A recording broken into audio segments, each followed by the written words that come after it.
Hey guys, welcome back to J Speed Shop. Today we're going to do a couple of easy projects. So probably break it up into separate videos. So the first video we're going to do tonight is changing out the taillights on the 93 Trans Am. And I'll show you why and kind of what we're going to do here. So these are this, assuming the original 93 taillights. And you can see it's got the delamination going on there. Probably that's the worst spot right there. I have plans for these to try and, I guess, paint black on here along the upper part and then clear the whole thing. It's my plan at some point. But in the meantime, I picked up a set of, I don't know, honeycomb taillights, that are in pretty decent shape. They could use some buffing and stuff too, but they're not. There's no real delamination on them. A few marks, but most of that will probably buff out. But they're in pretty good shape. Let me show you. Careful, I don't want to drop this thing. These things are expensive as hell. On the workbench. So I think I picked these up a few years ago for about 200 bucks, 250 bucks for the pair. It's got that crack right there. That's the worst thing on them. And then this stud was broken off, but he had the broken piece. And so I JB welded it. First I just kind of put some JB weld on and put it in its place. And then I kind of went back over it and put another layer on the outside. Although that layer is still a little gummy, but I just did that this morning. It's not quite hard enough yet, but overall, they're pretty good looking taillights for 250 bucks for a pair, because you can pay $3-4 each for a decent set. Maybe nicer than these, but these aren't bad. So, anyways, just to we're gonna replace those. I think we gotta check and see if we got some bulbs burned out. Third brake light wasn't working, and both Well, I put a test light on it and they lit up. So I think just both bulbs were brown. They both looked burnt out. Someplace we did get a new. Well, here you can see the old third brake light. It's pretty rough looking. So we did pick up a new one. I don't know where that got put, but it's around here somewhere. So new one of those put on. We're gonna replace this piece too, which again is faded. And as we picked up, I think these are like reconditioned, but it's got some dust on it, but it's got the stickers on it and everything. So we're gonna put that one on too. So we got the old taillights out. This is the new one, but the way they come out, and I'll show you in a second, is there's just these twist on knobs. There's 5 of them. So kind of get to look. There's kind of 4 over there, and then the one on the end that hold the light in place. I'll kind of show you real quick how you get to those. We were just trying to get the bulbs done, checked, because I knew I had something that was burned out back here. So the this corner bulb was burned out, and I had a bad one backup lamp wasn't working, and determined that because the bulb looked fine when I pulled it out, and the socket was rusty, so I thought I could clean it. Definitely has a bad ground in the socket. I cleaned it up.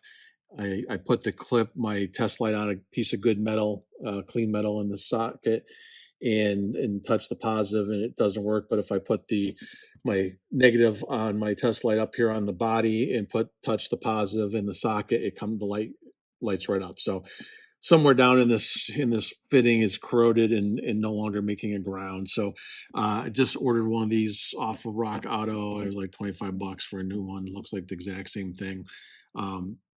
And basically the way you take this out is you got to don't think there was anything we had to remove on this side. I did take that corner piece out, but that didn't do any good. It didn't. I thought maybe that's how I'd get to the clip, but that wasn't it. So I'll put that back in. It's just a Christmas tree. It kind of looks like this thing here.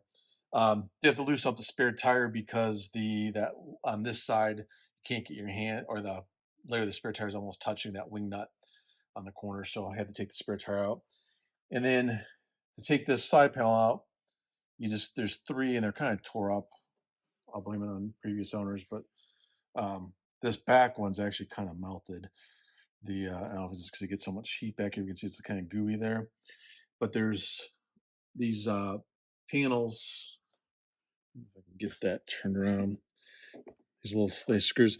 They basically have like a little T at the. It's really hard to see from here. Let me see. You can kind of see what that looks like right there. So you have to turn it so that it lines up with the holes in there, so that kind of T lines up, and then these pull right out. So not a big deal. Pull those apart. You only have to take the one side off. And it looks like the struts will be good. I was able to loosen up the boot on that side. And there's just a Torx, kind of like a seatbelt kind of bolt, looks like about that size.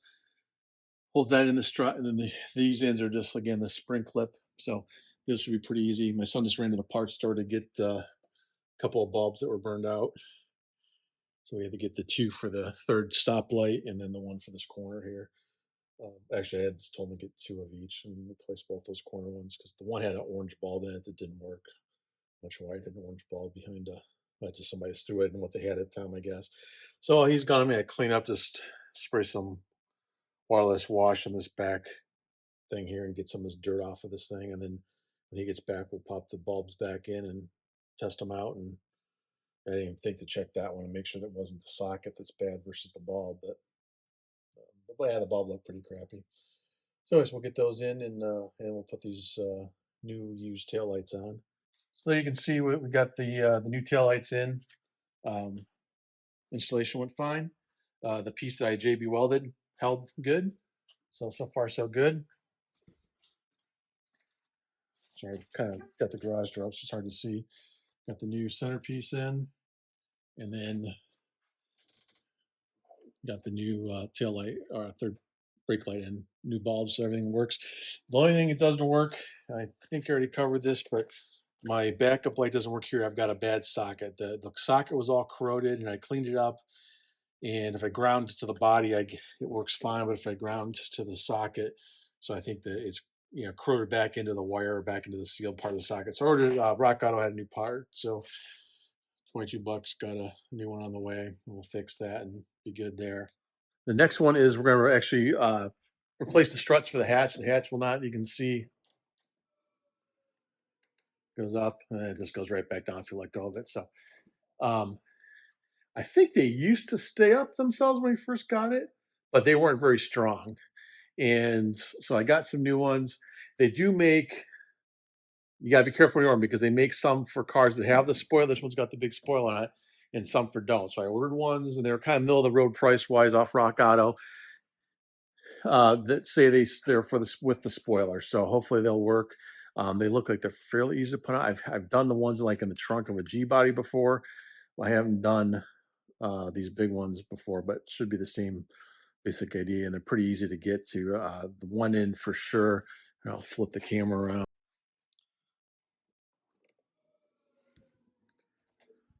So this end's pretty easy. I think you just pull this piece of wire, or not wire, but that clip, a thin metal clip back, and then there's just like a bulb joint inside there that releases.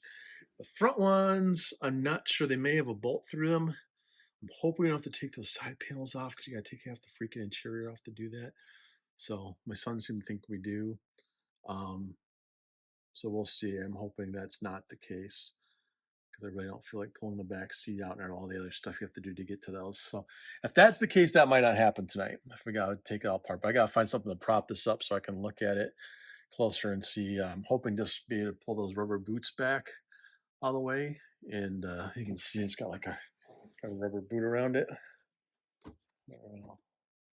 Maybe those pop out, but if I have to take this whole damn thing apart, I'm not going to be a happy camper because I'm pretty sure that's all part of the whole quarter sail panel. So we'll see how it goes here.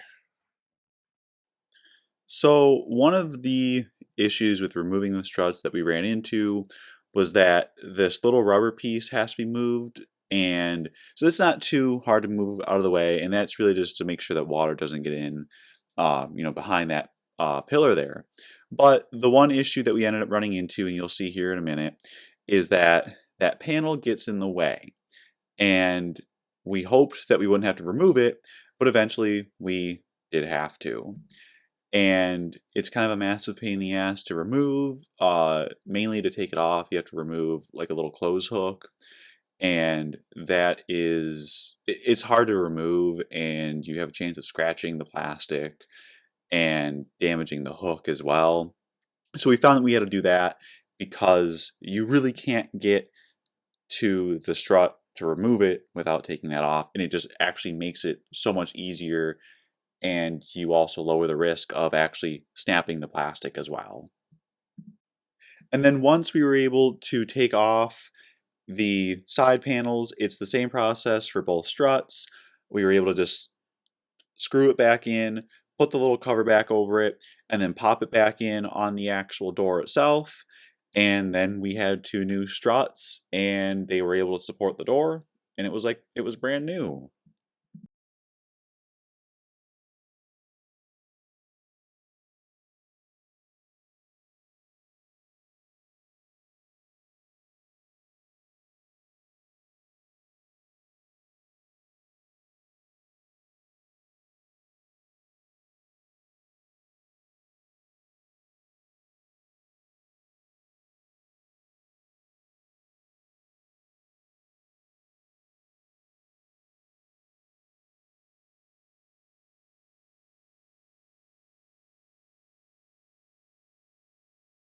This is the wrap up of our rear strut installation.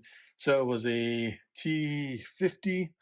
Uh, it's a little difficult, as you can see by the video. Um, the boots cracking on this one a little bit. And these boots, I mean, I don't know what they really do, but they're there, so we'll leave them. But you gotta really push this piece out of the way down a little bit, and just get the right angle. And then eventually, what happens about the time that bolt comes unthreaded, the out all the sort of out of the way, it's hitting this plastic, and it's hard to. So you gotta. It kind of you almost seem like you don't have it threaded all the way, but it's hitting that plastic, so it's not allowing it to come out. So, anyways, just kind of hold that back while you're working, and then the so it was just that T50 Torx on that side. It's fairly short threads. And this side, again, it was just that you remove the old one. What I did is I just stuck a screwdriver right here in this part of the spring, and that popped both sides of the spring clip down enough and then you just kind of once you had that kind of where it's holding out to about here, kind of just wiggle the hatch a little bit and then pull down on this and it popped off. The new ones, you don't even have to do anything with the spring. You just pop them on and it pops into place. So very easy to install. I said the biggest problem was just trying to get to that Torx bit up there.